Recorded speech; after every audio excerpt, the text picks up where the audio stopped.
നമസ്കാരം കൂട്ടുകാരെ, ഞാൻ പീറ്റർ ചോളു. ഇന്നത്തെ വീഡിയോ അതായത് 8/6/2026 തിങ്കളാഴ്ച വൈകിട്ട് റബ്ബർ വില നോക്കുമ്പോൾ റബ്ബർ വില വീണ്ടും കൂടുകയാണ്. അതേപോലെ സ്വർണ്ണവില വീണ്ടും കുറഞ്ഞിരിക്കുകയാണ്. ഒരു ഗ്രാമിന് മുകളിൽ 95 രൂപയും ഒരു പവന് മുകളിൽ 760 രൂപയാണ് ഇന്ന് വൈകിട്ട് കുറഞ്ഞ സ്വർണ്ണവിലയിൽ. 22 ക്യാരറ്റ് 13,905, ഒരു പവന് 1,11,240. അതുപോലെ 24 ക്യാരറ്റ് 15,169, ഒരു പവൻ 1,21,352. അതുപോലെ 18 ക്യാരറ്റ് 11,377, ഒരു പവൻ 91,016.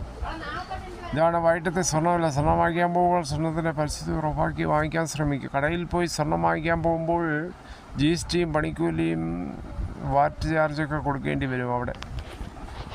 അപ്പോൾ ഈ പറഞ്ഞതിൽ നിന്ന് വ്യത്യാസപ്പെട്ടിരിക്കും. റബ്ബർ വില നോക്കുമ്പോൾ റബ്ബർ വില കോട്ടയം വില നോക്കുമ്പോൾ RSS 4 kilo 267, RSS 5 kilo 264, GSN 210, latex 60%, ARC 169 രൂപ 5 പൈസയാണ്. അതേസമയം കൊച്ചി വില നോക്കുമ്പോൾ RSS 4 കിലോ 267, RSS 5 കിലോ 264. ഇതാണ് വൈകിട്ടത്തെ കൊച്ചി വില. അകത്തല വില നോക്കുമ്പോൾ RSS 4 കിലോ 257, RSS 5 കിലോ 254.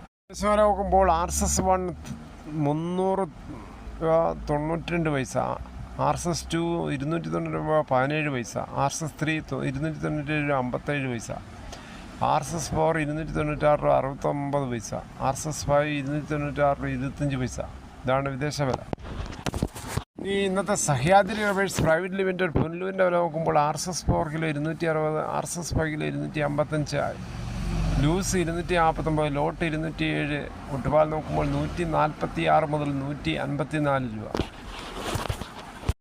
സംസ്ഥാനത്ത് ഷിഗല്ല രോഗബാധ റിപ്പോർട്ട് ചെയ്യുന്ന സാഹചര്യത്തിൽ വ്യാപനം തടയുന്നതിനായി വലിയ ജാഗ്രത എല്ലാ വിഭാഗത്തിലുള്ള ജനങ്ങളും പുലർത്തേണ്ടതുണ്ട്.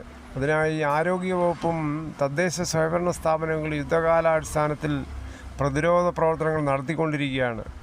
ഈ ലക്ഷണങ്ങൾ കണ്ടാൽ ഉടനെ അടുത്തുള്ള പ്രാഥമിക കേന്ദ്രത്തിൽ ഡോക്ടർമാരെ കണ്ട് വിദഗ്ധ ചികിത്സ തേടേണ്ടതാണ്. വയറിളക്കം, പനി, വയറുവേദന, ഛർദി എന്നിവയാണ് പ്രധാന ലക്ഷണങ്ങൾ.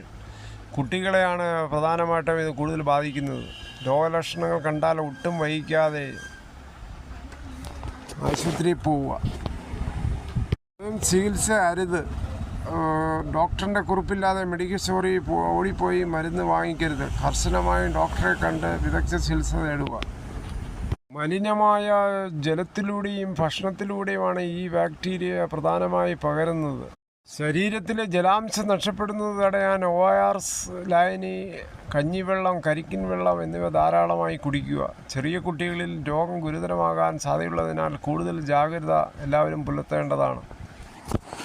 ഇതോടുകൂടി ഈ വീഡിയോയുടെ പൂർണ്ണമാകുന്നു. ഇത്രയും സമയം ക്ഷമയോടെ കേട്ടിരുന്ന വളരെയധികം നന്ദി. നിങ്ങൾക്ക് ഇഷ്ടമായെങ്കിൽ ഒരു ലൈക്ക്, ഒപ്പം നിങ്ങളുടെ വിലയേറിയ അഭിപ്രായങ്ങളും സബ്സ്ക്രൈബ് ചെയ്യാൻ മറക്കരുത്.